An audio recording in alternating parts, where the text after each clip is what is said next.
चलिए, तो अब हम लोग पदार्थ को समझेंगे। ठीक है, पदार्थ किसे कहते हैं? दुनिया की सारी चीजें क्या है? पदार्थ। जिसमें क्या हो? आयतन हो, आकार हो, जिसमें द्रव्यमान हो तथा क्या हो? जगह छेके, यानी कि स्थान छेकती हो, उसे हम लोग क्या कहेंगे? पदार्थ। पदार्थ के कितने अवस्थाएं होते हैं? दो अवस्था। कौन कौन? सॉरी, परिवर्तन। बार बार हम अवस्था बोल देते हैं उसको, परिवर्तन को। तो परिवर्तन मुख्यतः कितने होते हैं? दो। और भौतिक परिवर्तन, वे परिवर्तन जिस परिवर्तन के द्वारा किसी वस्तु को किसी दूसरे वस्तु में चेंज किया जाए, ठीक है, और दूसरे वस्तु से फिर पहले वस्तु यानी प्रारंभिक अवस्था में उसको लाया जा सके, तो उसे हम लोग क्या कहेंगे? भौतिक परिवर्तन। और रासायनिक परिवर्तन किसे कहेंगे?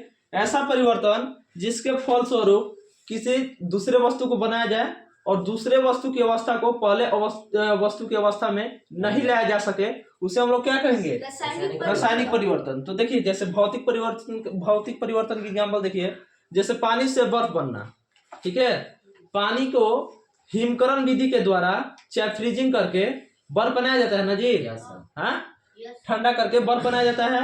और बर्फ को यदि हम लोग गर्म करें तो फिर से पानी की अवस्था में आ जाएगा ना, पहले वाली अवस्था में। तो ये क्या हो गया? भौतिक परिवर्तन। और रासायनिक परिवर्तन, रासायनिक परिवर्तन के एग्जांपल देखिए, जैसे दूध से दही बनना। जैसे हम लोग दूध से दही को बना देंगे तो दही से फिर हम लोग दूध बना सकते हैं जी?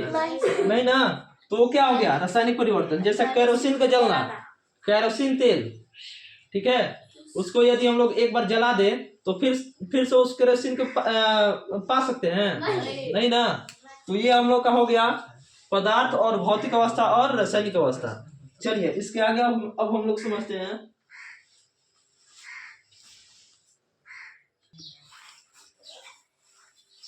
तो आप लोग रासायनिक अभिक्रिया तक देख लिए, ठीक है। अब हम लोग क्या देखेंगे? परमाणु यानी एटम। किसी तत्व का एटम देखिए इधर, एटम किसी पदार्थ का वह सूक्ष्मतम कण होता है, ठीक है, जो कि रासायनिक अभिक्रिया में भाग ले सकता है। ठीक है, रासायनिक अभिक्रिया में भाग ले तथा उसमें तत्व के जो गुण होते हैं उपस्थित होते हैं, ठीक है, तो उसे हम लोग क्या कहेंगे? परमाणु। परमाणु अणु से बड़ा होता है या छोटा? परमाणु अणु से छोटा होता है। हाँ, अणु छोटा। हाँ, अणु क्या होता है? छोटा होता है, बहुत छोटा होता है, मिलकर एक परमाणु बनता है। ठीक है, जो बहुत सारे परमाणुओं को मिलाएंगे तो क्या होगा? एक अणु का निर्माण होगा। ठीक है, चलिए अब अणु देखिए, सॉरी, परमाणु कितने प्रकार के होते हैं मुख्यतः? कौन कौन? इलेक्ट्रॉन, प्रोटॉन और न्यूट्रॉन। ठीक है, उसके बाद आप लोग देखिए अणु, किसी पदार्थ का वह सूक्ष्मतम कण जो स्वतंत्र अवस्था में हो। स्वतंत्र मतलब क्या होता है? फ्री। ठीक है, स्वतंत्र अवस्था में हो तथा उसमें रासायनिक अभिक्रिया में भाग नहीं ले, जो रासायनिक अभिक्रिया में भाग नहीं ले तथा उसमें तत्व के सभी गुण उपस्थित हो, उसे हम लोग क्या कहेंगे? अणु। ठीक है, चलिए, तो अणु जो होता है, यहाँ और एक छोटा सा लाइन इसमें जोड़ लीजिए। अणु परमाणुओं से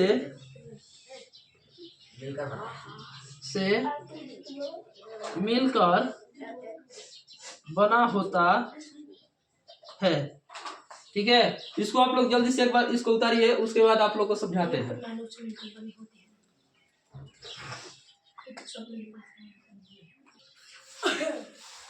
चलिए, इतना हो गया ना? हाँ, अब हम लोग परमाणु को देखेंगे। ठीक है, परमाणु को देखिए, अब जूम किया जाए इसको।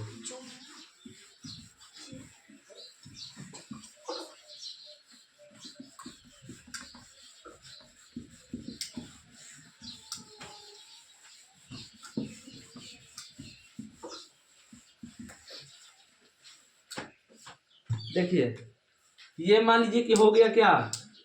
परमाणु। इसका नाम क्या है? परमाणु। ठीक है, परमाणु मतलब एटम। ये हो गया हम लोग का परमाणु। ठीक है, यदि हम लोग को परमाणु सॉरी सॉरी सॉरी, और इसका शेप थोड़ा सा जानते हैं, इसको छोटा किया जाए, ये ज्यादा बड़ा हो गया है। बहुत सारे परमाणु को हम लोग मिलाएंगे ना जी। ये छोटा छोटा देखो बाबू, ये छोटा छोटा क्या हो गया, परमाणु, ठीक है। ये छोटा छोटा क्या हो गया। अच्छा आप लोग बताओ, परमाणु किसे कहा जाता है, किसी पदार्थ के कण को, किसी तत्व के कण को, किसी तत्व के छोटे कण को क्या कहा जाता है, परमाणु कहा जाता है, ठीक है। ये क्या है, परमाणु।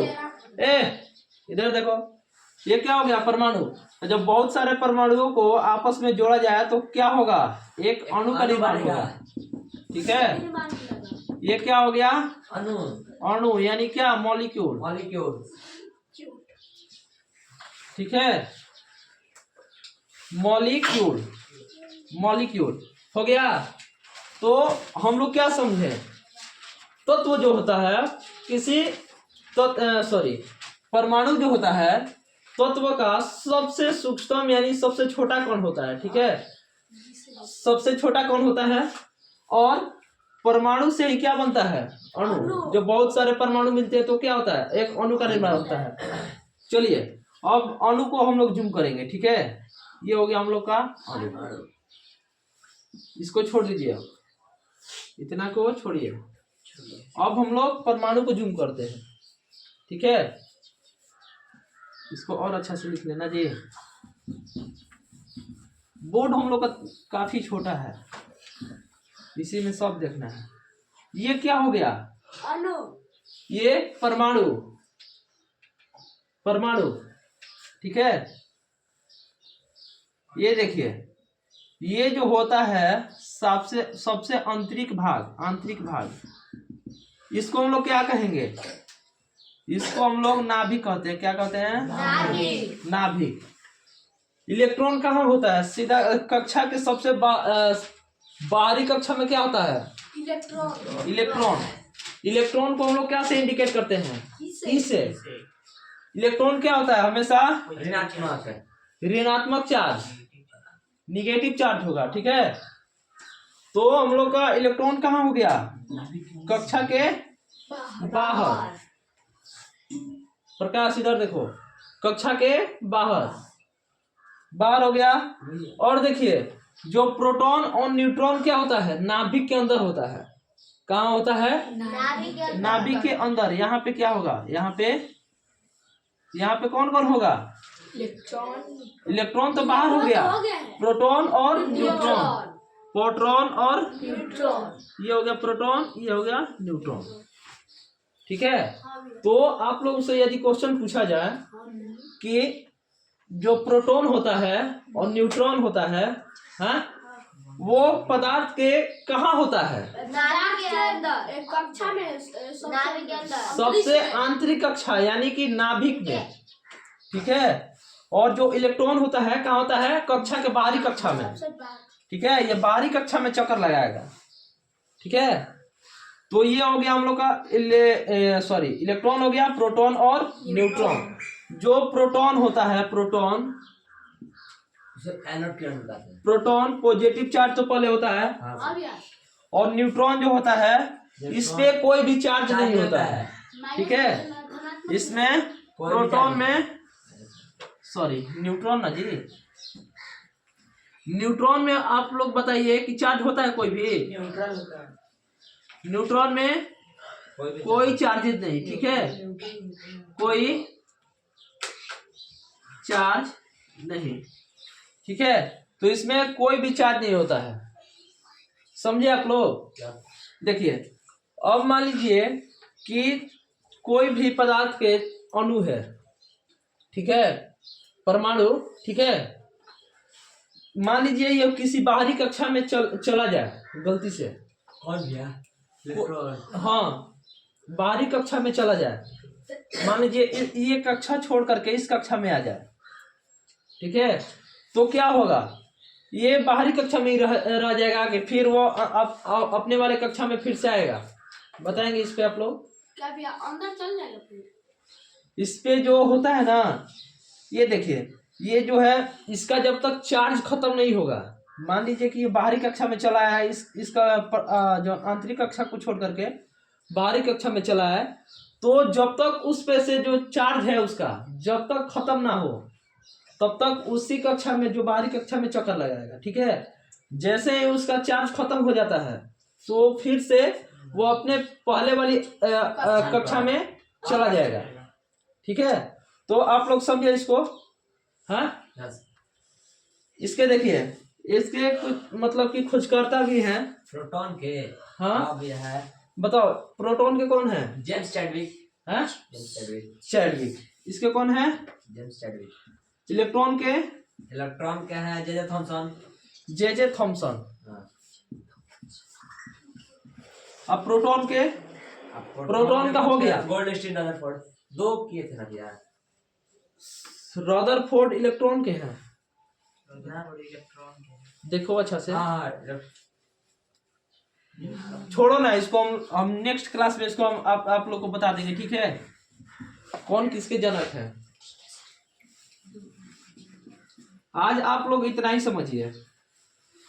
तो आज जितना हम पढ़ाए उतना आप लोग को समझ में आया? कहीं से कोई दिक्कत नहीं ना? चलिए, तो मिलते हैं हम लोग नेक्स्ट क्लास में। ठीक है, आज के लिए इतना ही।